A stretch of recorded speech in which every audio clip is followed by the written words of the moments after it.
பத்திரிகையாளர் சந்திப்பில் மூத்த தலைவர் முன்னாள் மாநிலங்களுடைய ஆளுநராக இருந்த தமிழிசை சவுந்தரராஜன் அக்கா அவர்களும், பாரதிய ஜனதா கட்சியினுடைய மூத்த தலைவர் அண்ணன் சக்கரவர்த்தி அவர்கள், அண்ணன் விபி துரைசாமி அவர்கள், அண்ணன் கரு நாகராஜ் அவர்கள் உள்ளிட்ட நம்ம அண்ணன் வெங்கடேஷ் அவர்கள், அண்ணன் ஏஎன்எஸ் பிரசாத் அவர்கள், பாரதிய ஜனதா கட்சியினுடைய வழக்கறிஞர் பிரிவினுடைய தலைவராக இருக்கக்கூடிய அண்ணன் குமரகுரு அவர்கள், நம்முடைய மாவட்டத்தினுடைய இந்த பகுதியினுடைய தலைவர்கள் எல்லோரும் இருக்கின்றார்கள். இந்த பத்திரிகையாளர் சந்திப்பு பாரதிய ஜனதா கட்சி சார்பாக திருப்பரங்குன்றம் அதை மையப்படுத்தி திராவிட முன்னேற்ற கழகத்தினுடைய அரசு செய்யக்கூடிய தவறுகளை, குறிப்பாக நீதியரசர் அவருடைய தீர்ப்புக்கு பிறகு அதை மதிக்காமல் ஒரு மத மோதலை உருவாக்குவதற்கான எல்லா முயற்சியிலும் நம்முடைய திராவிட முன்னேற்ற கழகத்தினுடைய ஆளுகின்ற அரசு இறங்கியிருக்கின்றார்கள் என்பதெல்லாம் உங்கள்கிட்ட பகிர்ந்து கொள்வதற்காக இந்த சந்திப்பு நடந்து கொண்டிருக்கிறது. நண்பர்களே, கொஞ்சம் நாங்கள் டீட்டெயிலாக அதில் பேசணும்னு நினைக்கிறோம். ஏன்னா நேரடியாக அந்த மதுரை உயர்நீதிமன்றம் கொடுத்துருக்கக்கூடிய தீர்ப்பு, அதன் பிறகு கண்டெம்ப்ட் ஆஃப் கோர்ட், அது உங்களுக்கு தெரியும். கொஞ்சம் பின்னாடி இருந்து ஆரம்பிக்கிறோம். இந்த இஷ்யூவை பொறுத்த வரைக்கும் 1862 இது ஒரு டாக்குமெண்டடாக இது ஒரு இஷ்யூவாக இருக்குது.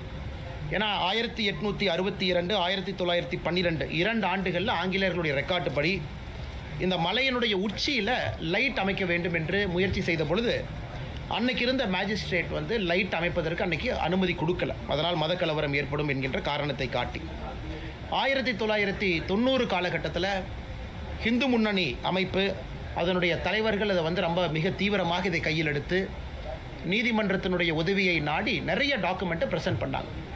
அதில் மிக முக்கியமானது 1920 ஃபைல் பண்ண ஒரிஜினல் சூட் OS. அந்த 1920 ஃபைலான அந்த ஒரிஜினல் சூட், குறிப்பாக இந்த மலை, அதில் நம்முடைய முருகர் அவருடைய கோவில் எங்கே இருக்குது, காசி விஸ்வநாதர் கோவில் எங்கே இருக்குது, தர்கா எங்கே இருக்குது, இதை வந்து டிமார்கேஷன் செய்ய வேண்டும் என்பதற்கான சூட்டு. அதன் அடிப்படையில் 1920 ஃபைல் பண்ண OS சூட்டுக்கான தீர்ப்பு 1923 கிடைக்குது, ஒரு லோவர் கோர்ட் மதுரையில். அந்த தீர்ப்பு மிகச்சரியாக அந்த தீர்ப்பில் சொல்கிறாங்க, தர்கா எங்கே இருக்குது, இந்த நெல்லித்தோப்பு அப்படிங்கிற இடம் எங்கே இருக்குது, அங்கிருந்து தர்காவுக்கு கனெக்ட் பண்ணக்கூடிய படிக்கட்கள், இந்த 3 மட்டும்தான் இஸ்லாமிய நண்பர்கள் அவங்க கையில் இருக்கக்கூடிய விஷயம். ஒன்று மேலே மலை உச்சியில் அட் த டாப் இருக்கக்கூடிய தர்கா, சிக்கந்தர் தர்கா. அதற்கு நெல்லித்தோப்பு என்பது ஒரு சமப்பகுதி, இந்த மலைக்கு இடையில் இருக்கக்கூடிய சமப்பகுதி. அங்கே இறந்து போனவர்களுடைய சடலங்கள்லாம் இஸ்லாமிய மத அடிப்படையில், மரியாதை கலந்த அடிப்படையில் அங்கே வச்சுருக்கிறாங்க. அங்கிருந்து மேலே ஒரு கல்லை குடைந்து ஏறக்கூடிய படிக்கட்டு, இந்த 3 மட்டும்தான் இஸ்லாமியர் அவர்கள் கையில் இருக்கக்கூடியது. மிச்சது எல்லாமே இந்துக்களுக்கு சொந்தம், மலை முழுவதுமாக இந்துக்களுக்கு சொந்தம் அப்படிங்கிற தீர்ப்பு. அதை எதிர்த்து 1923 வந்த தீர்ப்பை எதிர்த்து மெட்ராஸ் ஹைகோர்ட் வர்றாங்க. 26 மெட்ராஸ் ஹைகோர்ட்டு இந்த மதுரை கீழே இருக்கக்கூடிய லோவர் கோர்ட் கொடுத்த தீர்ப்பை ஸ்டே பண்ணுறாங்க. அதன் பிறகு இந்தியாவினுடைய சுதந்திரத்திற்கு முன்பு உச்சபட்சமாக இருக்கக்கூடிய பிரிவி கவுன்சில் இன்னைக்கு சுப்ரீம் கோர்ட் மாதிரி பிரிவி கவுன்சிலுக்கு போகிறாங்க. 1930 காலகட்டத்தில் பிரிவி கவுன்சில் மதுரையில் கீழே இருக்கக்கூடிய நீதிமன்றம் கொடுத்த தீர்ப்பை ஊர்ஜிதம் செய்கிறாங்க. 1920 ஒரிஜினல் சூட், 1923 வந்த தீர்ப்பை ஊர்ஜிதம் செய்கிறாங்க. இந்த நெல்லித்தோப்பு என்கின்ற இடம் இஸ்லாமியத்துக்கு சொந்தமானது, மேலே இருக்கக்கூடிய தர்கா அது அவர்களுக்கு சொந்தமானது, மேலே ஏறக்கூடிய படிக்கட்கள் அவர்களுக்கு சொந்தமானது. மற்றபடி இந்த மலை முழுவதுமாக இந்து சமுதாயத்திற்கு, குறிப்பாக இந்த கோவிலுக்கு சொந்தமானது. அதன் பிறகு குவாரி எடுக்க வர்றாங்க. கோயில் நிர்வாகம் அப்ஜெக்ட் பண்ணி குவாரி விடலை. கோயில் நிர்வாகம் அப்ஜெக்ட் பண்ணி மர வெட்டுறதுக்கு வந்து பர்மிஷன் கொடுக்கல. இது காலங்காலமாக 1940 50 60 70 காலகட்டத்தில் அங்கே இருக்கக்கூடிய கோவிலத்தினுடைய நிர்வாகம் அவங்க இடத்த பாதுகாத்துக்கிட்டே வர்றாங்க. ஸோ 1990 காலகட்டத்தில் ஹிந்து முன்னணி இங்கே தீபம் ஏற்ற வேண்டும் என்ற போராட்டத்தை எல்லாம் ஆரம்பித்து இதை வந்து மக்கள் மன்றத்தில் ஒரு பெரிய இஷ்யூவாக கொண்டு வர்றாங்க. இப்போ நாம் இதை நன்றாக புரிந்து கொள்ள வேண்டும். இன்னைக்கு நீதியரசர் திரு GR சுவாமிநாதன் அவர்கள் அவங்க ஒரு தீர்ப்பு கொடுத்துருக்குறாங்க. ஏன் அந்த தீர்ப்பு கொடுக்க வேண்டிய கட்டாயம் வந்துச்சு? ஏன்னா ஒரு டிவோட்டி, ஒரு ஹிந்து பக்தர், அவர் அங்கே இருக்கக்கூடிய எக்ஸிக்யூட்டிவ் ஆஃபீஸரை நோக்கி போகிறாங்க. அந்த ஈஓட்ட கேட்குறாங்க. 28/10/2025 ஒரு அந்த ஹிந்து டிவோட்டியாக இருக்கக்கூடிய ராம ரவிக்குமார் அவர்கள் இந்த மாதிரி தீபத்தை ஏற்ற வேண்டும்.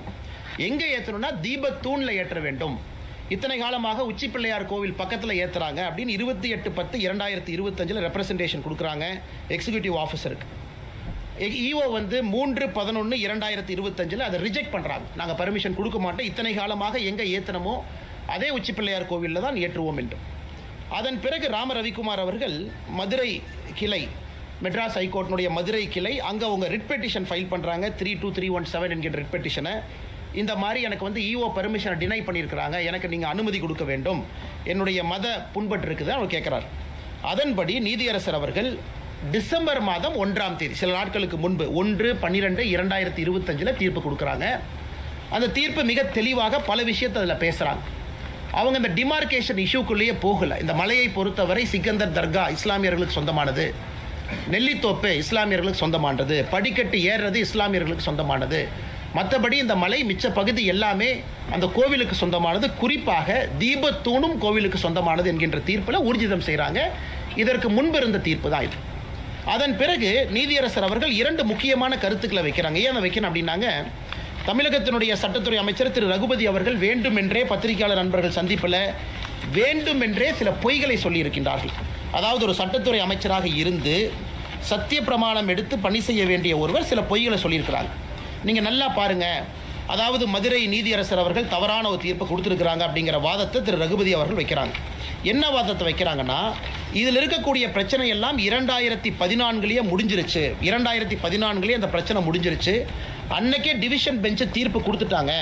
டிவிஷன் பெஞ்சினுடைய தீர்ப்பு படி உச்சி பிள்ளையார் கோவிலில் மட்டும்தான் நாம் தீபத்தை ஏற்றணும், மேலே போக வேண்டிய அவசியம் இல்லை. அதனால் நீதியரசர் அவர்கள் தன்னுடைய கடமையை சரியாக செய்யலை அப்படின்னு. இதை வந்து மாண்புமிகு நீதியரசர் அவர்கள் டிசம்பர் 1ஆம் தேதி கொடுத்த தீர்ப்பில் மிக முக்கியமாக இந்த பாயிண்ட்டை ஹைலைட் பண்ணி பேசியிருக்கிறார். அவர் எதுவும் மறுக்கலை, இந்த பாயிண்ட்டை ஹைலைட் பண்ணி பேசுகிறார். அதை மட்டும் ஆங்கிலத்தில் உங்களுக்கு படித்து காட்ட விரும்புகின்றோம். அதாவது 2014 போட்டிருக்கக்கூடிய ரிட் பெட்டிஷன் எதை ரகுபதி அவங்க கோட் பண்ணுறது, 2017 டிவிஷன் பெஞ்ச் ஆர்டர், இது இரண்டும் என்ன சொல்கிறாங்கன்னா, அதில் பெட்டிஷனர் என்ன கேட்குறாங்கன்னா, தீபத்தை மலையினுடைய உச்சபட்சமான உச்சியில் ஏற்ற வேண்டும் என்று கேட்கின்றாங்க. So the petitioner wanted the deepam to be lit at the hilltop. He further argued that lighting the lamp near Moksha Deepam is not in consonance with the scripture. The learned judge rightly rejected the request. அவர் 2014 தீர்ப்பை சரின்னு தான் சொல்றார். This was because the title over the hilltop has already been declared as vesting in the Muslim. மலையினுடைய உச்சி பகுதி top most part அது இஸ்லாமியர்களுக்கு சொந்தமானது என்கின்ற 1920 OS தீர்ப்பை இருக்கு. A settled issue cannot be reopened அப்படிங்கிறார். நான் இந்த இஷ்யூவை திரும்ப ரீஓபன் பண்ணல. ஆனால் இன்னைக்கு பெட்டிஷனரை முன்னாடி என்ன கேட்குறாங்க, தீபத்தூணில் இதை ஏற்ற வேண்டும் என்று கேட்கிறார்கள். தீபத்தூண் என்பது மலையினுடைய உச்சியில இல்லை. 2014 தீர்ப்பு, 2017 தீர்ப்பு என்பது மலை உச்சியிலே தீபத்தை ஏற்ற வேண்டும் என்கின்ற தீர்ப்பு. அதற்கு மாண்புமிகு நீதியரசர் அவர்கள் அந்த காலகட்டத்தில் கொடுக்கல. அது சரியான காரணம் தான். ஏன்னா இந்த நீதியரசர் சொல்றது அது மிக முக்கியமாக தர்காக்கு சொந்தம்னு அது ஊர்ஜிதம் ஆயிடுச்சு. ஆனால் தீபத்தூண் என்பது மலையினுடைய உச்சியில் கிடையாது. யாருமே போய் தர்காக்கு பக்கத்தில் தீபத்தூணில் ஏற்ற வேண்டும் என்று சொல்லல. தர்காவிலிருந்து 50 மீட்டர் தூரத்தில் கொஞ்சம் கீழே இருக்கக்கூடிய தீபத்தூணில் ஏற்ற வேண்டும் என்பதுதான் இன்னைக்கு போட்டிருக்கக்கூடிய ரிட் பெட்டிஷனுடைய சாராம்சம். த mask is at the highest peak, the தீபத்தூன் is at the lowest peak. இரண்டுமே வேறு வேறு மலை உச்சியில் இருக்கு. அதனால் இதை வந்து ட்ரையல் ஜட்ஜு 1920 ரெகக்னைஸ் பண்ணிட்டாங்க. நான் இதை தவறாக பார்க்கல. அதனால் தீபத்தூணில் அவங்க கார்த்திகை தீபத்தை இந்த பெட்டிஷனர் கேட்டபடி ஏற்றுவதற்கு நான் அனுமதி கொடுக்கிறேன். இதை சட்டத்துறை அமைச்சர் அவர்கள் திருச்சி பத்திரிகை நண்பர்கள் முன்னாடி 2014 2017 ரிட் பெட்டிஷனை கோட் பண்ணுறாங்க. அதே தவறு. அதை முதல்ல இந்த பத்திரிகை மன்றத்தில் நாங்கள் தெரியப்படுத்த விரும்புகின்றோம். அதன் பிறகு சட்டத்துறை அமைச்சர் திரு ரகுபதி அவர்கள் இத்தோடு நிற்கல, மறுபடியும் ஒரு பொய்யை சொல்கிறார். என்ன பொய்யை சொல்கிறாருன்னா, 1996 ஒரு தீர்ப்பு எங்களுக்கு சாதகமாக வந்திருக்கு, 2014 தீர்ப்பும் எங்களுக்கு சாதகமாக வந்திருக்கு, 17 சாதகமாக வந்திருக்கு, 1996 சாதகமாக வந்திருக்கு. 1996 தீர்ப்பு என்பது அந்த ஆண்டுக்காக கேட்கப்பட்டது. அப்போ நீதியரசர் சொல்கிறாங்க, 1994 உச்சி பிள்ளையார் கோயில் ஏற்றுங்கன்னு சொன்னேன், 95 ஏற்றுங்கன்னு சொன்னேன், இப்போ நீங்கள் 96 வந்து கேட்குறீங்க, எனக்கு 3 நாள் மட்டும்தான் இருக்குது. ஆனால் இந்த ஆண்டு நீங்கள் உச்சி பிள்ளையார் கோவிலில் ஏற்றுங்க. அதே நேரத்தில் தேவஸ்தானமோ வேறு யாரோ வேறு இடத்துல ஏற்ற வேண்டும் என்றால் அதுக்கு ப்ரொசீஜரும் கொடுக்குறாங்க. தர்காலிருந்து 15 மீட்டர் தள்ளி ஏற்றுங்க அப்படின்னு. ஸோ 1996 தீர்ப்பை பொறுத்தவரையும் குழப்பமில்லை, 2014 குழப்பமில்லை, 2017 குழப்பமில்லை. இந்த மூன்றும் வேறு வேறு விஷயத்தை எடுத்து இன்னைக்கு ரகுபதி அவர்கள் ஒரு பொய்யை சொல்லி பத்திரிகை நண்பர்கள்ட்ட இன்னைக்கு நீதியரசர் அவர்கள் தவறான தீர்ப்பை கொடுத்திருப்பதா சொல்றாங்க. இதை முதல்ல உங்களுக்கு கிளாரிஃபை பண்ணணும். அந்த மலையை பொறுத்தவரை தீபத்தூண் என்பது மலையினுடைய உச்சியில கிடையாது. மலையினுடைய உச்சியில தர்கா இருக்கு. அதை யாரும் கூட வேண்டுமென்று கேட்கல, அது வேறு. தீபத்தூண் என்பது அந்த 2 மலையில் இருக்கக்கூடிய அந்த சிறிய மலையினுடைய உச்சியில் தீபத்தூண் இருக்கு, அதைத்தான் என்று கேட்டிருக்கின்றார்கள். அதற்கு நீதியரசர் அவர்கள் அனுமதி கொடுத்திருக்கிறாங்க. இதோட அவங்க நிக்கல. நீதியரசர் அவர்கள் அனுமதி கொடுத்தாங்க. எப்ப அனுமதி கொடுத்தாங்க? 1/12/2025 கொடுக்குறாங்க. ஸோ கார்த்திகை தீபம் 3ஆம் தேதி வருது. 2ஆம் தேதி கோவிலினுடைய ஈவோ ஒரு அப்பீல் போடுறார். ஒரு பேருக்கு ஒரு அப்பீல் போட்டு வைக்கிறார். இப்போ நியாயப்படி யாருக்காவது பிரச்சனை இருந்தால் தர்கா அவங்க அப்பீலுக்கு வந்திருக்கணும். இப்போ டிசம்பர் மாதம் 2ஆம் தேதி தர்கா அப்பீலுக்கு வர்றாங்கன்னா அது வேறு விஷயம். ஆனால் கோவில் சொத்தை பாதுகாக்க வேண்டிய ஈவோ அப்பீல் பண்ண வேண்டிய அவசியம் என்ன? அந்த கோவிலினுடைய எக்ஸிக்யூட்டிவ் ஆஃபீஸர் அந்த கோவிலினுடைய சொத்தை பாதுகாக்கணும். தீபத்தூண் என்பது கோவிலினுடைய சொத்து என்பது ஊர்ஜிதமாயிருச்சு 1920 வேறு வேறு காலகட்டத்தில். அப்படி இருக்கக்கூடிய ஈவோ அவர் எதுக்காக அப்பீல் போறாரு? இந்த நீதியை எதிர்த்து அப்பீலும் சரியா ஃபைல் பண்ணல. இதுல இருந்து தெளிவாக தெரிகிறது, அந்த எக்ஸிக்யூட்டிவ் ஆஃபீஸரை திராவிட முன்னேற்ற கழகத்தினுடைய அரசு தூண்டி விட்டு எக்ஸிக்யூட்டிவ் ஆஃபீஸர் அப்பீல் போக வைக்கிறாங்க. தர்கா இன்னைக்கு வந்திருக்கிறாங்க, வக்ஃப் போர்டும் தர்காவும் இன்னைக்கு வந்திருக்கிறாங்க. இதை எதிர்த்து அப்பீல் இன்னைக்கு வந்திருக்கிறாங்க. 2ஆம் தேதி ஈஓ அப்பீல் செய்ய வேண்டிய கட்டாயமே இல்லை. காரணம், ஈஓனுடைய முதல் கடமை கோவில் சொத்தையும் தீபத்தோனையும் ப்ரொடெக்ட் பண்ணும். அடுத்து 3ஆம் தேதி ஈஓ சொல்றாங்க, இல்ல நாங்க மலை உச்சியில ஏத்த மாட்டோம், தீபத்தூண் ஏத்த மாட்டோம் என்று சொல்லுகின்றார். அதற்கு இந்த petitioner Rama Ravikumar contempt of court வர்றாங்க. 5 மணிக்கு கண்டெம்ட் ஆஃப் கோர்ட் பெட்டிஷன் எடுக்கிறாங்க. கார்த்திகை தீபம் 6 மணிக்கு. அந்த பெட்டிஷன் வரும்போது தமிழ்நாடு அரசுடைய வழக்கறிஞர் சொல்றாங்க, இல்ல 6 மணி வரைக்கும் பொறுங்க, 5 மணிக்கு எடுக்கிறீங்க. நீதியரசர் அவர்கள் 5 மணிக்கு எடுத்த கண்டெம்ட் ஆஃப் கோர்ட்டை 6:05 வரைக்கும் தள்ளி வைக்கிறார். 6:05க்கும் தீபம் ஏற்றப்படவில்லை என்கின்ற ஒரே காரணத்தினால தான் நேரடியா பெட்டிஷனருக்கு சொல்றாங்க, நீங்க 10 பேரத்தோட மலை மேல ஏறலாம், உங்களுக்கு மதுரை உயர்நீதிமன்றத்தில் இருக்கக்கூடிய சிஐஎஸ்எஃப் பாதுகாப்பு இருக்கக்கூடிய சிஐஎஸ்எஃப் அதனுடைய கமாண்டன்ட் பாதுகாப்பு கொடுப்பாங்க. ஏன் சொல்றாங்க? 1ஆம் தேதி கொடுக்கப்பட்ட தீர்ப்பு நேரடியா கமிஷனருக்கு டைரக்ட் பண்றாங்க, போலீஸ் கமிஷனருக்கும் கலெக்டருக்கும். நீங்க இதை தீபத்தை ஏற்றுவதற்கு உறுதுணையா இருக்கணும். 1ஆம் தேதியும் கமிஷனர் நடவடிக்கை எடுக்கல, 2ஆம் தேதியும் கமிஷனர் நடவடிக்கை எடுக்கலனா மாநில அரசினுடைய காவல்துறை அதிகாரிகள் தன்னுடைய கடமையை சரியா செய்யல. அந்த கடமையை செய்யாத காரணத்தினால தான் இது ஜுடிஷியல் ஓவர் ரீச் கிடையாது. திரு GR சாமிநாதன் அவர்கள் 3ஆம் தேதி 6:05 கொடுக்கக்கூடிய தீர்ப்பில் கண்டெம்ட் ஆஃப் கோர்ட் பெட்டிஷன்ல மாநில அரசு கடமையை செய்யல, காவல்துறை கடமையை செய்யல, கலெக்டர் கடமையை செய்யல, அதனால் சிஐஎஸ்எஃப் நான் அனுப்புறேன், கமாண்டன்ட் நீங்க கூட போங்க, அந்த 10 பேர் தீபம் ஏற்றுவதற்கு அனுமதி கொடுக்க வேண்டும் என்று சொல்லுகின்றார். இதில் எதுவும் தவறாக இல்லை. இதை எதிர்த்து மறுபடியும் அங்க இருக்கக்கூடிய இரண்டு நீதிபதிகள் இருக்கக்கூடிய அமர்வு டிவிஷன் பெஞ்சுக்கு போறாங்க. எப்ப போறாங்க? அடுத்த நாள் அப்பீல் போறாங்க. இந்த பிரச்சனை எல்லாம் 3ஆம் தேதி இரவு நடக்குது. 4ஆம் தேதி காலையில் அப்பீலுக்கு போறாங்க. இந்த நீதியரசர் சிஐஎஸ்எஃப் விட்டது தப்பு, எப்படி அவங்க சிஐஎஸ்எஃப் அனுமதி கொடுக்கலாம், சட்டம் ஒழுங்கு என்பது மாநில அரசுடைய கட்டுப்பாட்டில் மட்டும்தான் இருக்கணும், எப்படி மத்திய அரசுக்கும் மாநில அரசுக்கும் கலவரத்தை ஏற்படுத்த முயற்சிக்கின்றார் என்று நீதியரசரின் மீது இவங்க பெட்டிஷனை போட்டிருக்கிறாங்க கோர்ட்ல. அதற்கு அந்த 2 நீதியரசர்கள் திரு ஜெயச்சந்திரன் அவர்கள் திரு KK ராமகிருஷ்ணன் அவர்கள் சொல்றாங்க, இதுல எந்த தவறும் கிடையாது. 1ஆம் தேதி மாநில அரசுக்கு சொன்னாங்க, 1ஆம் தேதி காவல்துறை கமிஷனருக்கு சொன்னாங்க, 1ஆம் தேதி கலெக்டருக்கு சொன்னாங்க, யாருமே வேலை செய்யல. அதன் பிறகுதான் நீதியரசர் அவர்கள் 3ஆம் தேதி 6 மணிக்கு தீபம் ஏற்றப்படவில்லை என்கின்ற காரணத்திற்காக இந்த நீதியை கொடுத்திருக்கிறாங்க. அதனால சிஐஎஸ்எஃப் அனுப்ப வேண்டும் என்று அவர் சொல்லியது எந்த விதத்திலும் தவறில்லை. இது மிக முக்கியமானது. 3ஆம் தேதி ராம ரவிக்குமார் அவர்கள் அங்க இருக்கக்கூடிய நம்முடைய பாரதிய ஜனதா கட்சியினுடைய தலைவர்கள்லாம் போறாங்க தீபம் ஏற்றுவதற்கு உறுதுணையாக. அன்னைக்கு கலெக்டர் என்ன சொல்றாங்கன்னா, கமிஷனர் என்ன சொல்றாங்க, கலெக்டர் 144 சிஆர்பிசி 163 BNSS அந்த சட்டத்தின்படி போட்டிருக்கிறாங்க, அதனால் நீங்க யாருமே போகக்கூடாது அப்படின்னு காட்டுறாங்க. அதற்கு மரியாதை கொடுத்து சிஐஎஸ்எஃப் முன்னாடி போகல, அதற்கு மரியாதை கொடுத்து ராம ரவிக்குமார் உட்பட பெட்டிஷனர் யாரும் முன்னாடி போகல. ஏன்னா 144 போட்டிருக்காங்க. இந்த 2 டிவிஷன் பெஞ்சில் நீதியரசர் அவர்கள் 4ஆம் தேதி 144 சிஆர்பிசி 163 BNSS போட்ட ஃபைலை வாங்கி படிக்கிறாங்க. அந்த ஃபைலில் என்ன இருக்குன்னு. அந்த ஃபைலில் இவங்க போட்ட 144 சிஆர்பிசியே ஒரு ஃப்ராட் என்பது ஊர்ஜிதமாயிருக்கு. ஏன்னா நீதியரசர் அவங்க கேட்குறாங்க, 144 சிஆர்பிசி எப்போ போட்டீங்க? 3ஆம் தேதி 6:05க்கு திரு சாமிநாதன் அவர்கள் சிஐஎஸ்எஃப் படையோடு மேலே செல்லலாம் என்று 6:05க்கு தீர்ப்பு கொடுக்குறாங்க. நீங்கள் 144 எப்போ போட்டீங்க? அதில் அந்த நீதியரசர் சொல்றாங்க, the file contains loose sheet of papers containing past history of dispute. The order has been promulgated with effect from 6 PM on 3/12. அதில் சொல்றாரு, thus it is very obvious section 163 BNSS order is passed prior to the judicial order or the records are manipulated after this court calls for a original file. தவறு மீது மறுபடியும் ஒரு தவறு பண்றாங்க. அதாவது 6 மணியிலிருந்து 144 சிஆர்பிசி 163 BNSS போடுறேன்னு 6 மணியிலிருந்து அந்த ஃபைல் இருக்கு. அப்போ அந்த ஆர்டர் அவங்க 4 மணிக்கு போட்டிருக்கிறாங்க, ஆர்டர் 3 மணிக்கு போட்டிருக்கிறாங்க, ஆர்டர் 2 மணிக்கு போட்டிருக்காங்க, ஃபைலில் இல்லை. ஆனால் நிச்சயமாக நீதியரசர் தீர்ப்பு கொடுத்த பிறகு போடப்படவில்லை. 6/5க்கு திரு சாமிநாதன் அவர்கள் கொடுத்த, நீதியரசர் அவர்கள் கொடுத்த தீர்ப்புக்கு பிறகு 144 CRPC போடப்படவில்லை என்பது இந்த டிவிஷன் பெஞ்சில் இருக்கக்கூடிய 2 நீதியரசர் பெரிய வார்த்தையை பயன்படுத்துறாங்க. IAS IPS அதிகாரிகளுக்கு எதிராக the records are manipulated after the court calls for the original file. கோர்ட்டில் வந்து ஒரிஜினல் ஃபைல் கொடுங்க என்று சொல்லிய பிறகு இந்த டாக்குமெண்ட்டை மேனிபுலேட் பண்ணி அரசு கொடுத்துருக்கிறாங்க. மறுபடியும் தவறு. அதன் பிறகு 4ஆம் தேதி நேற்று நம்முடைய பாரதிய ஜனதா கட்சியினுடைய மாநில தலைவர் திரு நயினார் நாகேந்திரன் அவர்கள், நம்முடைய மூத்த தலைவர் அண்ணன் H. ராஜாஜி அவர்கள் அவங்க மறுபடியும் போகிறாங்க. ஏன்னா இந்த 2 ஜட்ஜ் இருக்கக்கூடிய டிவிஷன் பெஞ்ச் அமர்வில் அப்பீலை டிஸ்மிஸ் பண்ணதுக்கப்புறம் 144ம் டிஸ்மிஸ் ஆகுது. அதன் பிறகு நாங்கள் தீபத்தை ஏற்றுவோம் என்று போனப்படுது. அதை இல்லீகலாக எந்தவித ஆர்டரும் இல்லாமல் தடுத்திருக்கிறாங்க.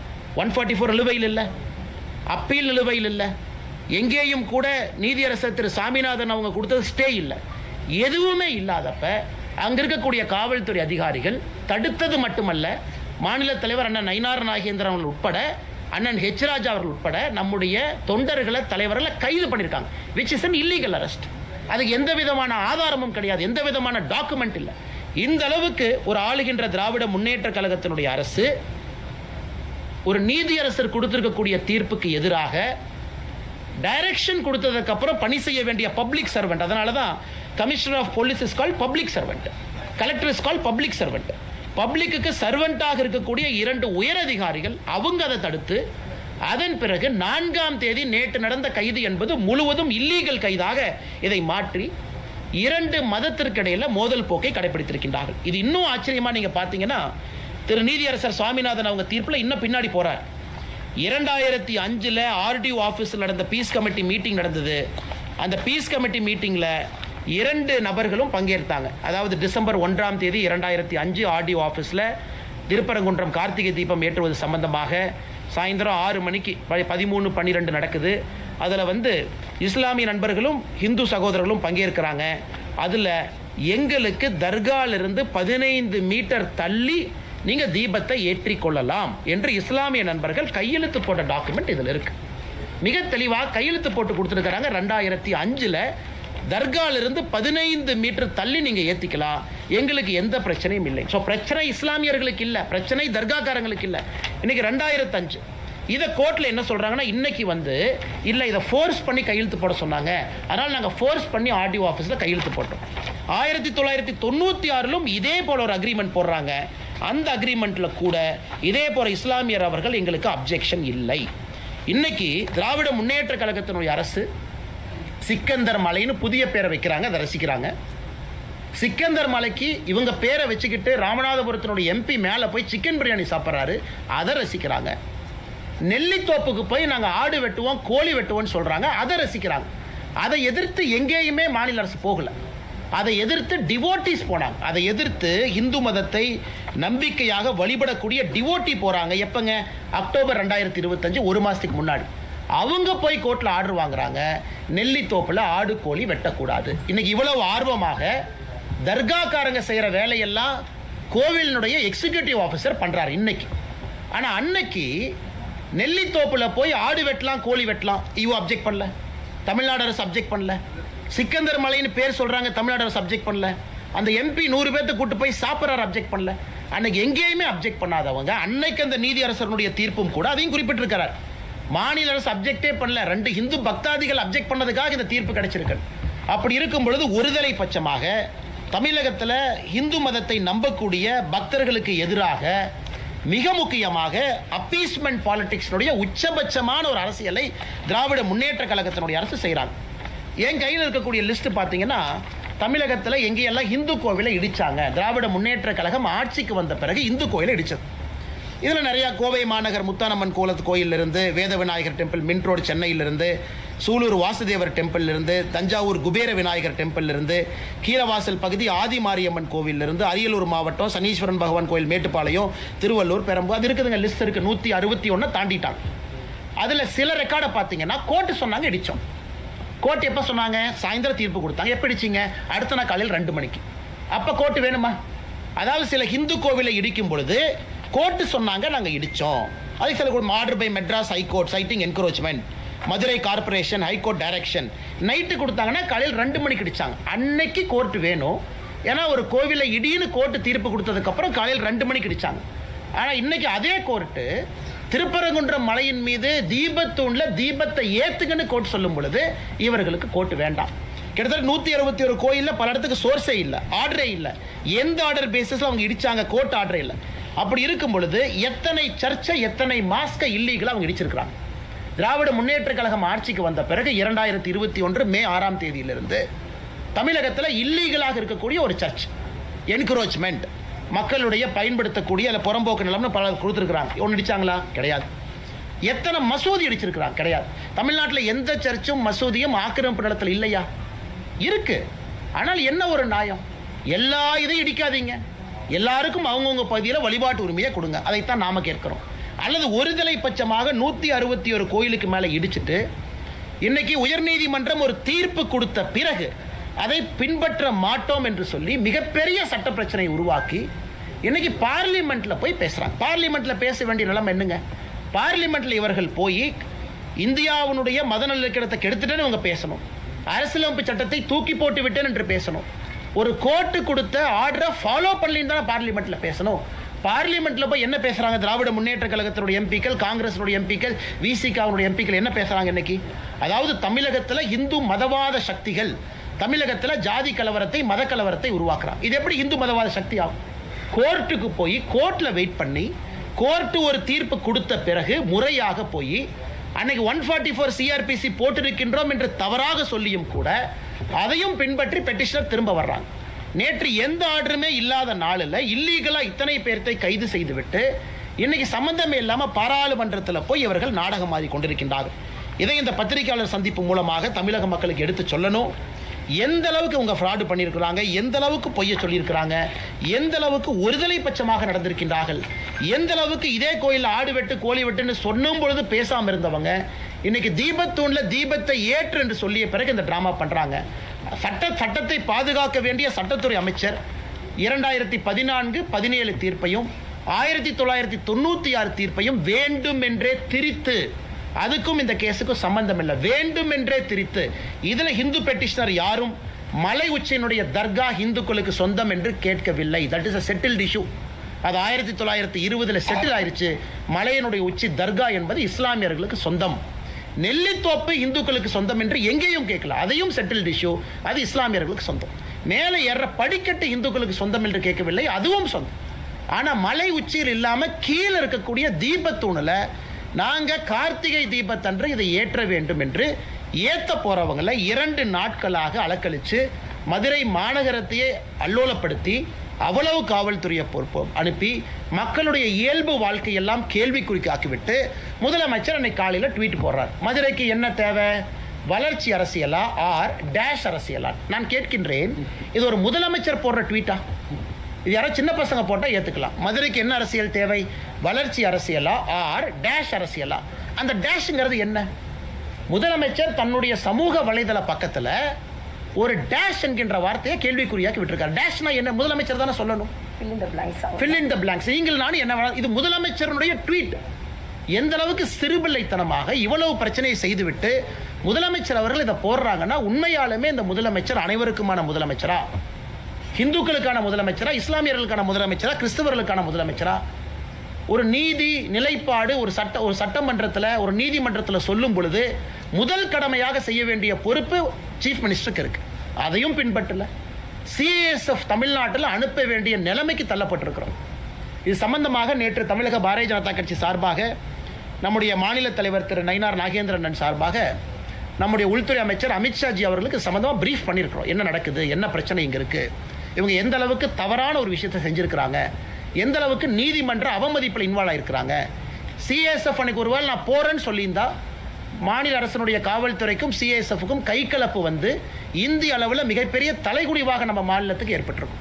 அவங்க பின்னாடி போயிட்டாங்க. சரி 144 இருக்கா, நாங்கள் மதிக்கிறோம், பின்னாடி போயிட்டாங்க, அதனால் பிரச்சனை இல்லை. ஆனால் இன்னைக்கு நீதியரசர் சொல்லியிருக்காங்க அந்த 144 ஃப்ராடு. இவ்வளவு தவறுகளை செய்யவிட்டு இன்னைக்கு சுப்ரீம் கோர்ட்டில் ஃபைல் பண்ணியிருக்கிறாங்க. பாருங்க, அபிஷேக் மனு சிங்வி அவங்க, விகாஸ் சேகல் அவங்க, இங்கே ஒருத்தருக்கு ஃபீஸ் என்னங்க? 20 லட்சம் 30 லட்சம் 40 லட்சம் சிட்டிங் ஃபீ. இன்றைக்கி மதுரை அமர்வு நீதிமன்றத்திற்கு ஒரு பெரிய சீனியர் சுப்ரீம் கோர்ட் லாயர் வந்திருக்கிறாங்க. அங்கே அபிஷேக் மனு சிங்வி இவ்வளவு கேலி கூத்தாக்கிவிட்டு மறுபடியும் உச்சநீதிமன்றத்துக்கு போவோம், மறுபடியும் முதல்ல இருந்து ஆரம்பிப்போம். அதனால தான் இதை பாரதிய ஜனதா கட்சி நாங்கள் அனைவரும் வன்மையாக கண்டிக்கின்றோம். எங்களுடைய மாநில தலைவரிலிருந்து ஆரம்பித்து கட்சியினுடைய கடைக்கோடி தொண்டன் வரை திருப்பரங்குன்றத்தில் தீபத்தூணில் ஏற்றக்கூடிய தீபத்திற்காக உயிரை கொடுத்து பாரதிய ஜனதா கட்சியினுடைய மாநில தலைவரிலிருந்து தொண்டர் வரை நாங்கள் நிற்போம். அதில் எந்த மாற்று கருத்தும் இல்லை. இன்னைக்கு மதுரை அமர்வு நீதிமன்றத்தில் திரு GR சுவாமிநாதன் அவர்கள் இந்த கேஸை செவ்வாய்க்கிழமைக்கு தள்ளி வச்சிருக்கிறார். இன்னைக்கு மறுபடியும் கண்டெம்ட்டுக்கு கண்டெம்ட், அதுக்கு ஒரு கண்டெம்ட். இது இந்தியாவில் எங்கேயும் பார்க்க மாட்டோம். கொடுத்த தீர்ப்புக்கு ஒரு கண்டெம்ட், அந்த தீர்ப்பை சரியாக ஃபாலோ பண்ணின்னு ஒரு கண்டெம்ட், அதுக்கு 4ஆம் தேதி ஒரு கண்டெம்ட். ஸோ கண்டெம்ட் இன்னைக்கு வந்திருக்கு. அது 2ஆம் செவ்வாய்க்கிழமை அன்னைக்கு அதை கையில் எடுக்கிறாங்க. அதனால் அதையும் நாங்கள் கவனிக்கின்றோம். உச்சநீதிமன்றத்தில் இன்னைக்கு அட்மிட் பண்ணியிருக்கிறாங்க. அதே நேரத்தில் தலைமை நீதிபதி CJI அவங்க என்ன சொல்லியிருக்கிறாங்க, இது அவசரமாக எடுக்க வேண்டிய வழக்கு கிடையாது, அவசரமான இன்னைக்கு நம்பர் போட்டு எடுக்க மாட்டேன், நீங்கள் ரெஜிஸ்ட்ரியில் கொடுங்க, வழக்கமாக வர்றப்போ வரட்டும் என்று சொல்லியிருக்கின்றார்கள். அதனால் அதையும் பொறுத்திருந்து பார்ப்போம். நீதி நிலைநாட்டப்பட்டிருக்கிறது இங்கே நீதிமன்றத்தில். ஆனால் தரையில் மக்களாட்சி என்று சொல்லக்கூடிய ஜனநாயகத்தில் முதலமைச்சர் அதை கேள்விக்குறியாக்கி இவ்வளவு பேர்த்துக்கு பிரச்சனை உருவாக்கி லாட்டி சார்ஜ் மண்டை உடைந்து மாநிலத்தினுடைய இளைஞரணி தலைவர் தம்பி SG சூர்யாவிலிருந்து நிறைய மதுரை மாநகர் மாவட்டத்தினுடைய தலைவர் எல்லாருக்குமே பல இடத்துல காயம் பட்டிருக்கின்றார்கள். எதற்கு இதில் இவ்வளவு அநியாயம் பண்ணுறாங்க கேட்டால் எங்களுக்கு மதவாத சக்தி என்கின்ற பெயர். அதனால் தமிழிசை அக்கா எல்லாமே இங்கே இருக்கிறாங்க. இதை விவரமாக உங்களுக்கு சொல்லணும், உங்களுக்கு தெரிஞ்சிருக்கும், இருந்தும் சொல்லணும். 1920 96 2014 17 2025 தீர்ப்பு, இது வந்திருக்கக்கூடிய அனைத்தும் சாமானிய மனிதன், நீங்கள் இந்துவாருங்க இஸ்லாமியராக கிறிஸ்தவராக சாமானிய மனிதன் இதை உத்து பார்த்தாங்கன்னா அவர்களுக்கு நியாயம் புரியும். யாருக்கும் எதிரானவங்க கிடையாது. தர்காவில் இஸ்லாமியர் போய் வழிபடட்டும், அப்பே இல்லை. நெல்லித்தோப்புக்கு அவங்க போட்டும், படியை பயன்படுத்தி மேலே ஏறட்டும், யாரும் அவர்களை தடுக்கவில்லை. ஹிந்துக்கள் கேட்பது கோவிலினுடைய எல்லை பகுதிக்குள்ள கோவிலினுடைய கட்டுப்பாட்டில் இருக்கக்கூடிய தீபத்தூணில் நாங்கள் கார்த்திகை தீபத்தன்னைக்கு ஒரே ஒரு நாள் ஏற்றுறோம். அது பார்த்தீங்கன்னா பல இடத்துல சொல்லியிருக்கிறாங்க, ஒரு மலையின் மீது ஒரு தீபத்தை ஏன் ஏற்றுறோம்னா அதை பாற்ற வீட்டில் நம்ம ஏற்றுவோம். இந்த மலையின் உச்சியில் தீபம் ஏற்றுவதற்கான காரணம் என்னங்க, மலை பெரும்பாலும் அந்த பகுதியினுடைய ஒரு உயர்ந்த நிலையில் இருக்கும். எல்லோரும் அதை பார்க்கலாம், சுற்றி இருக்கக்கூடிய கிராமத்தில் பார்க்கலாம். ஒரு காலகட்டத்தில் வாட்சு டைமு யாருமே இல்லாத காலகட்டத்தில் எல்லாருமே கோபுரத்தை பார்ப்பாங்க. அங்கே தீபம் ஏற்றப்பட்ட பிறகு வீட்டில் விளக்கேற்றுவாங்க. இதுதான் நடைமுறை. இதை 100 ஆண்டு காலமாக இது வேறு வேறு காலகட்டத்தால் இது தவிர்க்கப்பட்டிருக்கிறது. இன்னைக்கு மறுபடியும் ஒரு வாய்ப்பு, நியாயமான முறையில் நீதிமன்றம் கொடுத்திருக்கக்கூடிய வாய்ப்பை திராவிட முன்னேற்ற கழகத்தினுடைய அரசு தட்டி பறிக்கிறாங்க. வன்மையாக கண்டிக்கின்றோம். ஆனால் நிச்சயமாக மத்திய அரசும் இதை கவனித்துக் கொண்டிருக்கின்றார்கள், உள்துறை அமைச்சரும் இதை கவனித்துக் கொண்டிருக்கின்றார்கள், நீதி அரசர்களும் கவனித்துக் கொண்டிருக்கின்றார்கள். அதனால் திராவிட முன்னேற்ற கழகத்தினுடைய கபட நாடகம் எத்தனை நாளைக்கு போகும் என்பதை பொறுத்திருந்து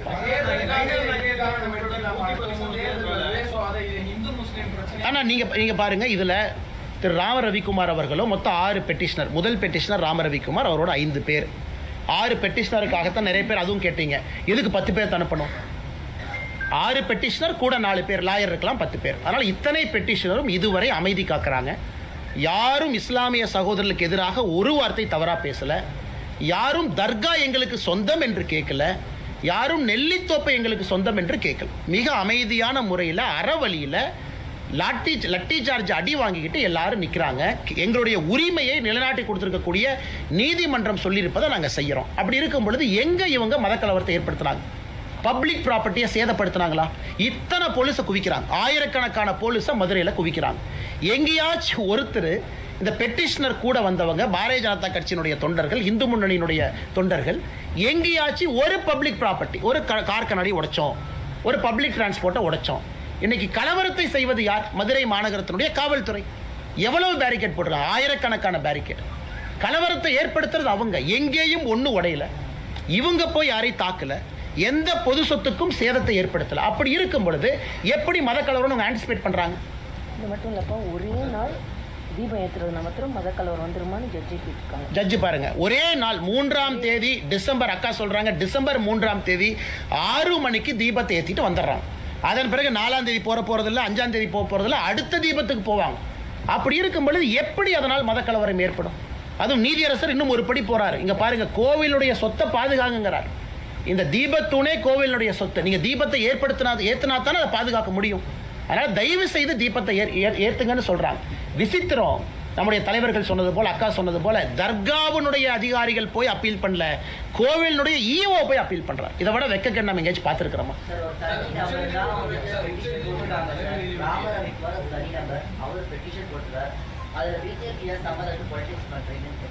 சார், இது ராம ரவிக்குமார் ஒரு பெட்டிஷன் போட்டிருக்கிறாங்க. மொத்தம் 5 பெட்டிஷனர் இருக்காங்க சார். மொத்தம் 6 பேரோடைய பெட்டிஷனை தான் அந்த நீதியரசர் அவருடைய ரிட் பெட்டிஷனில் 6 பேர்த்த மொத்தமாக எடுத்துக்கிட்டாங்க. 5 பேர் வந்து ஏற்றணும், ஒருத்தர் ஏற்ற வேண்டாம், மொத்தம் 6 பேர்.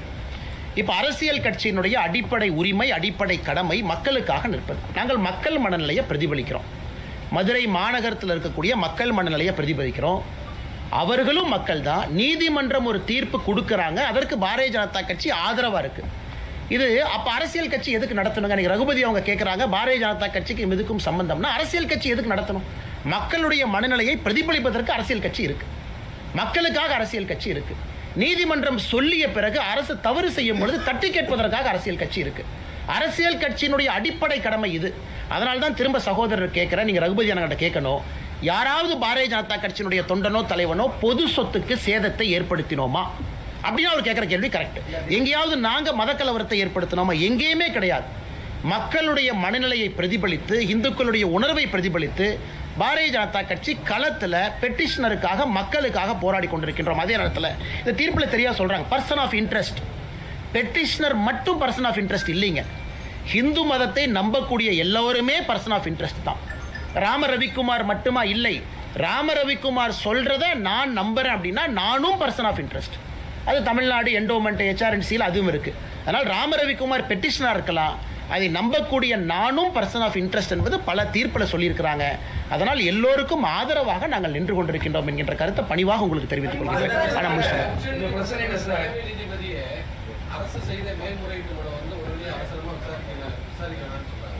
ஆனால் ஒரு கண்டெம்ப்ட் வழக்கு வந்து உடனே உயர்நீதிமன்றத்துடைய தனி நீதிபதி விசாரிக்கிறாரு. நீதிபதி விமர்சனம் பண்றாங்க. இன்னைக்கு நீதிபதியுடைய ஜட்ஜ்மெண்ட் விமர்சனம் பண்ணி இன்னைக்கு ஃபுல்லாக ஆர்ப்பாட்டம் பண்ணியிருக்காங்க. நீதிபதியா அவர் இருக்கிறது தகுதி இன்னைக்கு நீதியரசர் அவர்கள் இன்று காலையில் உச்சநீதிமன்றம் போன்ற ஒரு நடவடிக்கை போது உயர்நீதிமன்ற தனி நீதிபதி ஒரு உள்நோக்கத்தோடு செயல்படுறாங்க ஒரு குற்றச்சாட்டு. அண்ணா, இதில் உள்நோக்கம் என்கின்ற, அதனால தான் ரொம்ப டீட்டெயிலாக ஜட்ஜ்மெண்ட்டை பேசுகிறோம். அவர் 1996 ஜட்ஜ்மெண்ட்டை மீறி இருந்தால் பரவாயில்ல, 2014 மீறி இருந்தால் பரவாயில்ல, 17 மீறி இருந்தால் பரவாயில்ல. அதைத்தான் ரகுபதி அவர்கள் சொல்கிறாங்க. ஜட்ஜ்மெண்ட்டே வேறு என்பது உங்கள் முன்னால் நாங்கள் வைக்கின்றோம். இந்த ஜட்ஜ்மெண்ட்டே வேறு. இரண்டாவதுங்கண்ணா, நீதியரசர் அவர்கள் கண்டெம்ட் எப்போ எடுத்தார்னா 5 மணிக்கு கண்டெம்ட் எடுக்கிறாரு 3ஆம் தேதி. அட்வொகேட் ஜெனரல் சொல்கிறாங்க, இல்லைங்க ஐயா 6 மணிக்கு தான் தீபம் ஏற்றும். அதுக்காக கண்டெம்ட்டை 1 மணி நேரம் தள்ளி வைக்கிறார். 6:05க்கு தீபம் ஏற்படுத்த சகோதரருக்கு தெரியும். அரசு வழக்கறிஞர்கிட்ட கேட்குறாரு, ஈஓ எங்கேன்னு. ஈஓ ஃபோனை சுவிச் ஆஃப் பண்ணிட்டாருங்க ஐயா. நான் சொல்கிறது 3ஆம் தேதி 6:05க்கு நடந்த கண்டெம்ப்டில் ஏற்பாடு செய்யல, பெட்டிஷனரை கூப்பிடல, 1ஆம் தேதி ஈஓ நடவடிக்கை எடுக்கல, 2ஆம் தேதி எடுக்கல, 3ஆம் தேதி கண்டெம்ப்ட் ஆஃப் பெட்டிஷன் வரும்போது கோர்ட் வரும்பொழுது அரசு வழக்கறிஞர்கிட்ட கேட்குறாங்க, ஈஓக்கு ஃபோனை போடுங்க. ஈஓ அவைலபிள் இல்லைங்கிறாங்க. ஸோ ஈஓ வரல, வீடியோ கான்ஃபரன்ஸ் வரல. இன்னைக்கு மதுரையினுடைய போலீஸ் கமிஷனர், கலெக்டர் சம்மன் பண்ணியிருக்காங்க, வரல. இன்னைக்கும் நீதியரசர் சொல்லியிருக்கிறாங்க, ஜாதிகளை உள்ளழுக்கிறீங்க, தவறாக பேசுகிறீங்க, பொய்ய சொல்கிறீங்க, எங்களுடைய பொறுமைக்கும் எல்லை இருக்குது, பொறுமையாக பார்த்துக்கிட்டு இருக்கோம், செவ்வாய்க்கிழமை அன்னைக்கு தள்ளி வச்சுருக்கோம். எங்களை பொறுத்தவரை நீதியரசர் அவர் வரம்புக்குள்ளே நடந்திருக்கிறாரு. எக்ஸசிவ் ஜுடிஷியல் ஓவர் ரீச் எங்கேயுமே இல்லை. மாநில அரசு தன்னுடைய வரம்பையெல்லாம் மீறி இதை கேலி கூத்தாக்கியிருக்கிறாங்கிறது எங்களுடைய வாதம். இதே நீதிபதி மதுரை அமர்வுல அந்த நீர் வழித்தடங்களை கண்காணிப்பதற்கான அமர்வுல நீதிபதியாக இருக்காரு. இன்றைக்காச்சும் ஒரு நாள் நீர் வழித்தடம் ஆக்கிரமிக்கப்பட்ட பொழுது இந்த CISF வீரர்களை அனுப்பி அவர் அந்த ஆக்கிரமிப்பை அகற்றியது உண்டா? அண்ணா, இன்னைக்கு வந்து ஒத்துக்கிறேங்கன்னா ஒரு வாதம் அது. இன்னைக்கு ஒரு எக்ஸ்ட்ரானரி கேஸ். அதாவது 1ஆம் தேதி அவங்க CISF அனுப்பல, 1ஆம் தேதி போலீஸ் கமிஷனருக்கு டைரக்ஷன் கொடுக்குறாரு, டிசம்பர் 1ஆம் தேதி கலெக்டருக்கு டைரக்ஷன் கொடுக்குறாரு. 2ஆம் தேதி அவர் கையில் எடுக்கல, 2ஆம் தேதியும் லோக்கல் போலீஸ் தான் இருக்கிறாங்க. 3ஆம் தேதி தீபம் ஏற்றப்படவில்லை என்று தெரிந்த பிறகு 6:05க்கு தான் அவர் சொல்றாரு, 6:05க்கு தான் சொல்றாரு இந்த மாதிரி வந்து CISF கொடுக்குறோம். இது வந்து அப்பி இல்லை. அந்த டிவிஷன் பெஞ்சில் ஜெயச்சந்திரன் ராமகிருஷ்ணன் அவங்ககிட்ட அந்த கேள்வியை கேட்கும் பொழுது நீதியரசர்கள் சொல்றாங்க, the service of CISF was provided only because the state police refuse to give protection and comply with the court direction, in case the state missionary disobey the court order and refuse to give protection, the court cannot stand helpless. அதாவது நீதியரசர் திரு GR. Swaminathan அவர்கள் எடுத்திருக்கக்கூடிய அந்த தீர்ப்பு முடிவுக்கு அடுத்த நாள் division பெஞ்சில் நீதியரசர் ஜெயச்சந்திரன் அவர்களும் ராமகிருஷ்ணன் அவர்களும் முழு ஆதரவு கொடுத்திருக்கிறாங்க. அதாவது ஒரு நீதிபதி இல்லை. இன்னைக்கு திமுகவினுடைய சட்ட அமைச்சர் மாண்புமிகு திரு ரகுபதி அவர்கள் ஜி.ஆர். சுவாமிநாதன் அவர்கள் மீது கை காமிச்சாங்கன்னா அடுத்த நாள் 2 நீதிபதியும் ஊர்ஜிதம் பண்ணியிருக்கிறாங்க. அதனால் எங்களை பொறுத்தவரை திமுகவினுடைய அமைச்சர் அரசு எல்லோருமே நீதி அரசர்களுக்கு எதிராக இங்கே பணிபுரிகின்றார்கள் என்பது ஊர்ஜிதமாகும்.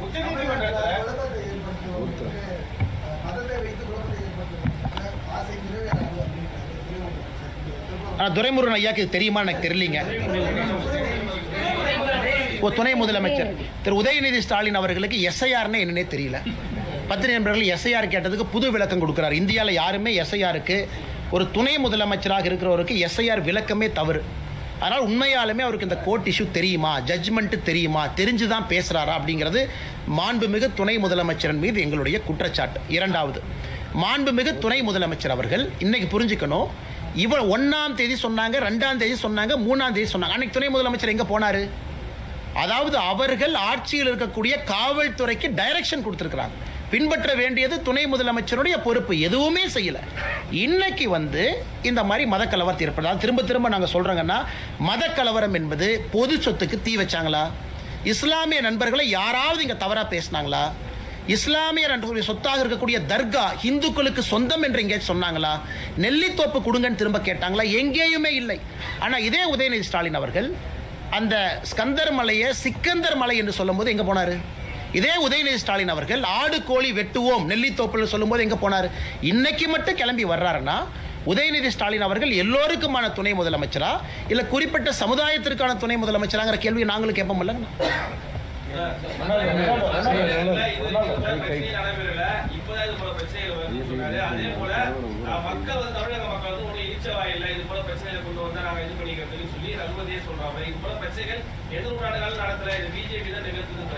எங்களை பொறுத்தவரை இங்க குமரகுரு அண்ணன் வரும்பொழுது எங்களுடைய வழக்கறிஞர் பிரிவினுடைய தலைவர் அவங்க இருந்தாங்க. அவங்க வழக்கறிஞர்கள்ட்ட பேசும்பொழுது மேலே வரும்பொழுது சொன்னாங்க, மாநில தலைவரோட அனுமதியை பெற்று பாரதிய ஜனதா கட்சி திரு சட்ட அமைச்சர் ரகுபதி அவர்கள் மீது கண்டெம்ட் ஆஃப் கோர்ட்டுக்கு போறோம் அப்படின்னு. காரணம், நீதி அரசரை பற்றி தவறா பேசியிருப்பது, ஜட்ஜ்மெண்ட்டை குழப்பி பேசியிருப்பது, நீதி அரசர்களுடைய மாண்பை ஒரு சட்டத்துறை அமைச்சரே அதை தவறாக வழிநடத்தியிருக்கிறார். அது வந்துடுறேன். ஸோ ரகுபதி அவங்க பிரஸ் மீட்டை பொறுத்த வரைக்கும் நேற்றைய பிரஸ் மீட்டே அது கண்டெம்ட் பிரஸ் மீட். அது ஏன்னா தவறான தகவலை சட்ட அமைச்சராக உங்கள் முன்னாடி சொல்லியிருக்கிறாங்க. அதை பாரதிய ஜனதா கட்சியினுடைய தலைவர் அண்ணன் குமரகுரு அவங்க இருக்கிறாங்க, எங்களுடைய வழக்கறிஞர் பிரிவினுடைய தலைவர். ஸோ ஏன்னா ரகுபதி அவர்களுக்கு தெரியணும், பொறுப்பான பொறுப்பில் இருந்து கொண்டு பொய்யை சொல்லக்கூடாது. மிச்ச துரைமுருகன் அவர்களாக இருக்கட்டும், உதயநிதி ஸ்டாலின் அவர்களாக இருக்கட்டும், அவர்கள் சொல்வது ஒரு பக்கம், நீங்க கேட்டுக்கண்ணா, நாங்க சொல்றதையும் நீங்க கேட்குறீங்க. நாங்க ஆதாரத்தின் அடிப்படையில் எல்லாத்தையும் உங்க முன்னாடி வைக்கிறோம். இதுல எங்க தவறு நீங்க சுட்டி காட்டுங்கண்ணா. நீதியரசர் அவங்க சொல்றாங்க, மலை உச்சியின் மீது கிடையாது, உச்சிக்கு கீழே இருக்கக்கூடிய இன்னொரு மலையில் இருக்கக்கூடிய உச்சியில தர்கா இருக்கு. அவரே பர்சனலா போய் இன்ஸ்பெக்ட் பண்றாரு. திரு ஜி.ஆர். சாமிநாதன் அவர்கள் இந்த ரிட் பெட்டிஷன் அட்மிட் ஆன உடனே அவரு நடந்து போறாரு, எல்லாத்தையும் கூட வர சொல்றாரு. நீதியரசர் போய் எல்லாத்தையும் இன்ஸ்பெக்ட் பண்ணிட்டு தீர்ப்பு கொடுக்கிறார். அப்படின்னா ஒரு ஸ்பாட்டுக்கு போகாம தீர்ப்பு கொடுக்கல, ஸ்பாட்டுக்கு போயிட்டு தான் தீர்ப்பு கொடுக்கிறாரு. அப்படி இருக்கும் பொழுது திரும்ப திரும்ப திரும்ப நீதிமன்றத்தை குறை சொல்வது, நீதியரசரை குறை சொல்வது, திரும்ப திரும்ப இதே வேலையை செய்யறாங்கன்னா எப்படி? இப்பதான் பார்த்தோம், இந்தியாவில் முதல் முறையாக மாநில அரசு மெட்ராஸ் ஹைகோர்ட் கொலிஜியம் ரெக்கமெண்ட் பண்ண உடனே திருப்பி அனுப்பியிருக்கிறாங்க. அதையும் பார்த்தீங்க, இந்தியாவில் எங்கேயுமே நடக்காத விஷயம். இன்னைக்கு தமிழ்நாட்டில் மாநில அரசு Madras high court collegium, Madras high court நீதியரசர்களாக யார் வர வேண்டும் என்கின்ற ரெக்கமெண்டேஷனை மாநில அரசு இந்திய அரசியல் வரலாற்றில் முதல்ல திருப்பி அனுப்பியிருக்காங்க. அப்போ என்ன, உங்களுக்கு பிடிச்ச ஜட்ஜு தான் வரணும், பிடிக்காத ஜட்ஜு வந்தால் கேள்வி கேட்பீங்க. நீங்க போடுற ஜட்ஜு தான் வரணும். நிறைய நீதியரசர்கள், நாங்கள் எந்த நீதியரசர்கள் மீது தவறாக சொல்லலை, இதற்கு முன்பு திமுக கட்சியில் இருந்தவங்க அப்பா இருந்தவங்க, ஆனால் ஏற்றுக்கிட்டோம். ஏன் ஏற்றுக்கிட்டோம்? அது ஒரு ப்ராசஸில் வந்திருக்கிறாங்க, கொலிஜியத்தில் வந்திருக்கிறாங்க. மாநில அரசு ஏற்றுக்கிட்டாங்க, மத்திய அரசு ஏற்றுக்கிட்டாங்க, உச்சநீதிமன்றத்தினுடைய கொலிஜியம் ஏற்றுக்கிட்டாங்க. நாங்கள் எங்கேயுமே கேள்வி கேட்கலையே. ஆனால் முதல் முறையாக கேள்வி கேட்டு தெரியப்படுத்துறாங்கன்னா நீதிமன்றத்தின் மீது அவர்களுக்கு நம்பிக்கை இருக்கதா என்பதை திராவிட முன்னேற்ற கழகத்தினுடைய அரசு தெளிவுபடுத்தணும். பெண்களை வந்து வழிபட விடலாம் சொல்லி உச்சநீதிமன்றம் கூறிய போது பாஜக அதை நிராகரித்தது, அதுக்கு அப்போஸ் பண்ணியிருந்தது. ஆனால் சபரிமலை ஐயப்பன் கோயிலில் பெண்களை வந்து வழிபட அனுமதிக்கணும் அப்படின்னு சொல்றாங்க பாஜக. அதை வந்து உச்சநீதிமன்ற தீர்ப்புக்கு எதிராக சொல்லியிருந்தது. ஆனால் இதே திருப்பரங்குன்றம் தீர்ப்பில் வந்து நீதிபதி கொடுத்த தீர்ப்பை வந்து ஏற்றுக்கணும். நல்ல வேலை இந்த கேள்வி கேட்டீங்கன்னா நிறைய பேர் இது கேட்குறாங்க. நல்ல கேள்வி, அருமையான கேள்வி, பதில் சொல்கிறோம். ஆனால் பதில் சொல்கிறேன், விமர்சனம் எல்லாம் நல்ல கேள்வி. 100 ஆண்டுகளுக்கு முன்பு திருப்பரங்குன்றத்தில் தீபத்தூணில் தான் தீபம் ஏற்றுனாங்க. 100 ஆண்டுகளுக்கு முன்பு, 100 ஆண்டுகளாகத்தான் இல்லை தீபத்தூண் ஏன் கட்டி வைக்கணுங்கண்ணா? ஒரு கோவில் 1200 ஆண்டுகளுக்கு பழமையான ஒரு கோவில், அந்த கோவிலில் தீபத்தூண் எது கட்டி வைக்கணும்? தீபம் ஏற்றுறக்கு. ஸோ 100 ஆண்டுகளுக்கு முன்பு தீபம் ஏற்றிருக்கிறாங்க, 100 ஆண்டுகளாக ஏற்றப்படவில்லை. ஆனால் சபரிமலையில் 100 ஆண்டுகளுக்கு முன்பு பெண்கள் உள்ளே போனாங்களா? போகல. புதிதாக ஒரு விஷயத்தை சொல்லும் போது எதிர்க்கிறோம், ஆகம சாஸ்திரத்துக்கு எதிராக சொல்லும் பொழுது எதிர்க்கிறோம். 100 ஆண்டுகளுக்கு முன்பு தீபத்தூண் இருந்துச்சு, ஆனால் 100 ஆண்டுகளுக்கு முன்பு சபரிமலையில் பெண்கள் உள்ள போனாங்களா? இல்லை. சபரிமலையில் ஆண்டாண்டு காலமாக இருக்கக்கூடிய வழக்கத்தை மாற்றி புதுசாக ஒரு பொய்யை சொல்லும் போது நாங்கள் எதிர்க்கிறோம். அதே மாதிரி திருப்பரங்குன்றத்தில் ஆண்டாண்டு காலமாக இருந்த வழக்கத்தை 100 ஆண்டுகளாக செயல்படுத்தலை, இன்னைக்கு செயல்படுத்த வேண்டும் என்று நீதிமன்றம் தீர்ப்பு கொடுக்கும் பொழுது அதற்கு அரணாக நாங்கள் நிற்கின்றோம். ஆனால் எங்கள் நிலைப்பாட்டில் சபரிமலையாக இருந்தாலும் திருப்பரங்குன்றம் இருந்தாலும் ஹிந்து மக்களுடைய உணர்வு, அவங்க என்ன நினைக்கிறாங்க, எது நியாயமோ, கோர்ட் என்ன சொல்லியிருக்கோம் அதுலேயும் பார்த்தீங்கன்னா சரி. சபரிமலையில் எதற்காக கோர்ட் அப்பீல் நிறுத்தி வச்சாங்க? இந்த போராட்டத்தை பார்த்தாங்க, தவறுன்னு புரிஞ்சுக்கிட்டாங்க, அப்பீல் வந்து போச்சு, கேரள அரசே தன் ஸ்டாண்டை மாற்றுச்சு. அதனால் இன்னைக்கு இந்த மாதிரி ஒரு குழப்பமான ஒரு விஷயத்தை திமுக சொல்கிறாங்கன்னா உங்களுக்கு சபரிமலை இஷ்யூவும் புரியல, திருப்பரங்குன்ற இஷ்யூவும் புரியல, ரெண்டையும் குழப்பி சொல்லுகின்றார்கள். எங்களை பொறுத்தவரை எங்கள் நிலைப்பாடு சமமாக சரியாக இருக்கு. சார்,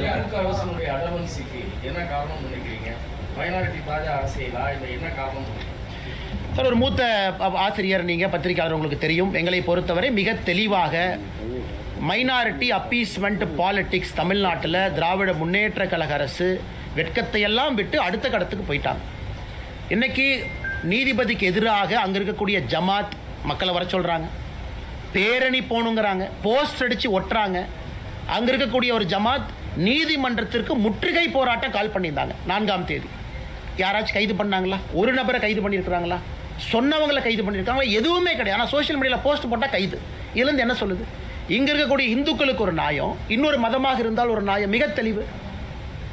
நீதிபதி அவர்கள் ஒரு நீதிபதி இல்லை சார், GR சுவாமிநாதன் அவங்க கொடுக்குறாங்க, அதுக்கு மேலே டிவிஷன் பெஞ்ச் 2 நீதிபதி ஊர்ஜிதம் செய்கிறாங்க.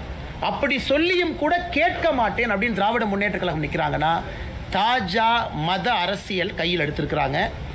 தேர்தலுக்கு மைனாரிட்டி வாக்குகளை அப்படியே லட்டு மாதிரி சிந்தாம செதறாம திமுக எடுக்க வேண்டும் என்று நினைக்கிறாங்க.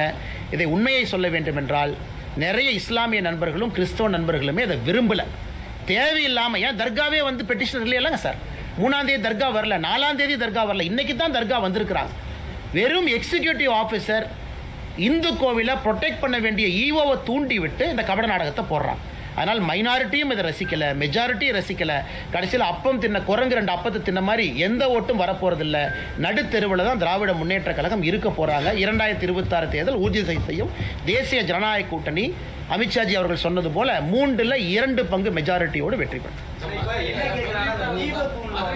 நிறைய வழக்குலாம் சுட்டி காட்டி 1990 தொடங்குது. தீபத்தூணில் அந்த தீபம் ஏற்றக்கூடிய வழக்கை எப்போ நிறுத்தப்படுச்சு? தர்காங்கிற கட்டமைப்பு உருவாக்கப்பட்ட பிறகா இல்ல பிரிட்டிஷ் ஆட்சி நிறுத்தப்ப அந்த மேலாம் விளக்கு ஏற்றக்கூடாது, குண்டு வீசிவாங்க வெளிநாட்டு மாணவர்கள் 2ஆம் உலக போர் காலகட்டத்தில் அப்படின்னு சொன்னதுனால நிறுத்துறாங்களா? எந்த காலகட்டத்தில்? ஆனால் இந்த நீதியரசருடைய தீர்ப்பு அதற்கு முன்பு இருந்த தீர்ப்புகளிலோ சரியா எந்த ஆண்டில் நிறுத்தினாங்க அப்படின்னு எந்த தீர்ப்புலையும் இல்லைங்க. 1920 தீர்ப்புலேருந்து கூட இல்லை. 1920லும் தீபத்தூண் இருந்துச்சு. 1920 தீர்ப்பில் யாருக்கு எது சொந்தம் அப்படிங்கிறது அந்த தீர்ப்புங்கண்ணா. ஆனால் இன்னைக்கு அங்கே இருக்கக்கூடிய அர்ச்சகர்கள் என்ன சொல்கிறாங்க, எங்கள் அப்பா எங்கள் தாத்தா அவர்களுடைய பேச்சை வச்சு நாங்கள் சொல்கிறோம், இது சராசரியாக 1920 காலகட்டத்திலிருந்து ஏற்றப்படவில்லை அப்படிங்கிறது அவங்க கருத்து. அப்படின்னா 105 வருஷம், 105 இயர்ஸ். அவங்க இன்னைக்கு பேச்சு வழக்காத்தான் சொல்கிறாங்க. எங்கேயுமே ரெக்கார்டட் டாக்குமெண்டட் இந்த ஆண்டு நிறுத்தினோம், இந்த ஆண்டு உச்சப்பிள்ளையார் கோயிலுக்கு நாங்கள் கொண்டு வந்து எங்கேயுமே கிடையாது. இன்னொரு காரணம் என்னன்னா, இதுல பெட்டிஷனர் சொல்றாங்க மோட்ச தீபம் தான் உச்சி பிள்ளையார் கோவில் பக்கத்தில் மோட்ச தீபம் தான் ஒரு காலத்தில் ஏற்றப்பட்டிருந்தது. கார்த்திகை தீபம் என்பது எப்பொழுதுமே தீபத்தூண்ல இருந்துச்சு. எப்போ அது நிறுத்தப்பட்டதோ மோட்ச தீபம் ஏற்றக்கூடிய இடத்துல தான் கார்த்திகை தீபம் ஒன்றா வருது. அதே ஆகம சாஸ்திரத்தின்படி தவறுங்கிறது ஒரு ஆர்குமெண்ட். அதனால் இன்னைக்கு தீர்ப்பு ஹிஸ்டாரிக்கல் ரெக்கார்ட்ஸ் எல்லாம் பார்த்து இதற்கு முன்பு இருந்த நடைமுறையை திரும்ப கொண்டு வந்திருக்கிறாங்க. அதனால் இன்னைக்கு மாநில அரசு அவங்க கையில் ரெக்கார்ட் இருக்குது, அவங்க கையில் என்டோமெண்ட் ரெக்கார்ட் இருக்குது, அவங்க கையில் ஈஓ இருக்கிறாங்க.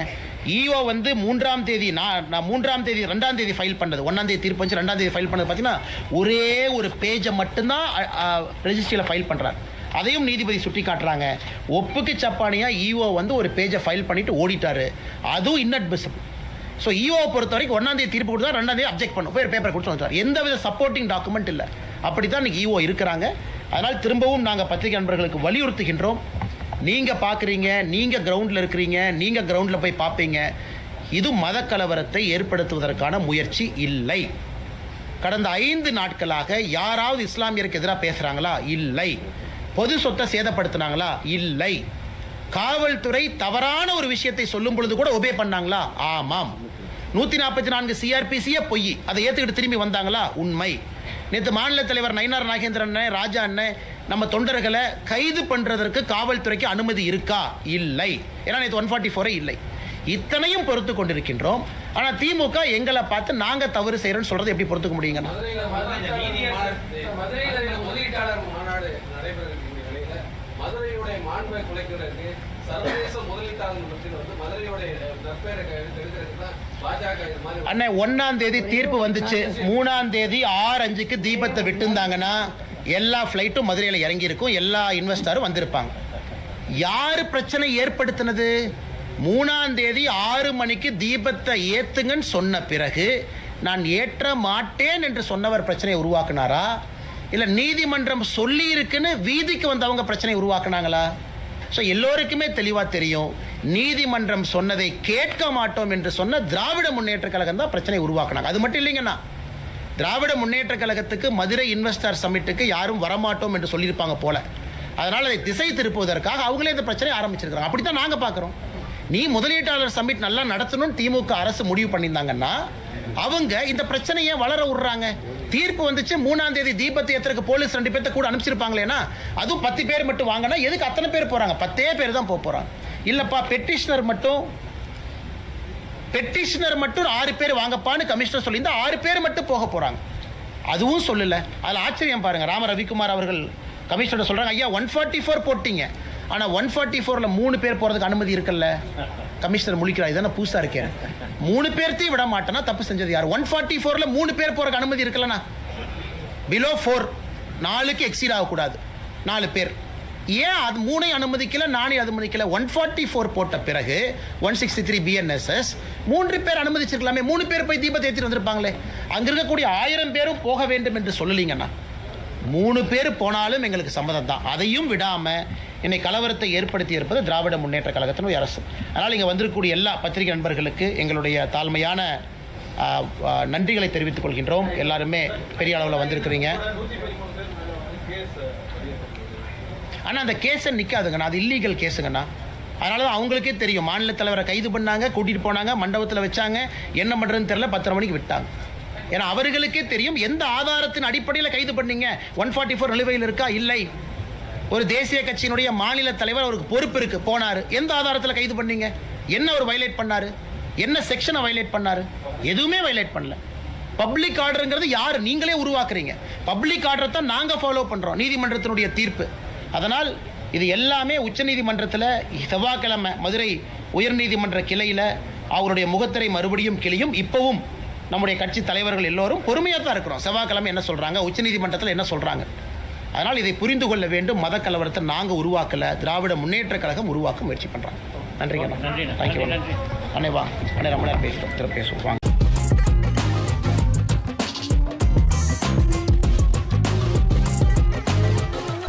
பச்சைப்பூரி தப்பாதுடா, சிங்க இது சிக்காதுடா, சுத்து போட்டு நிக்காதடா, சூற விட்டா தாங்காதுடா. சிவண்டா சிவண்டா சிவண்டா, எதுக்க எவண்டா எவண்டா எவண்டா.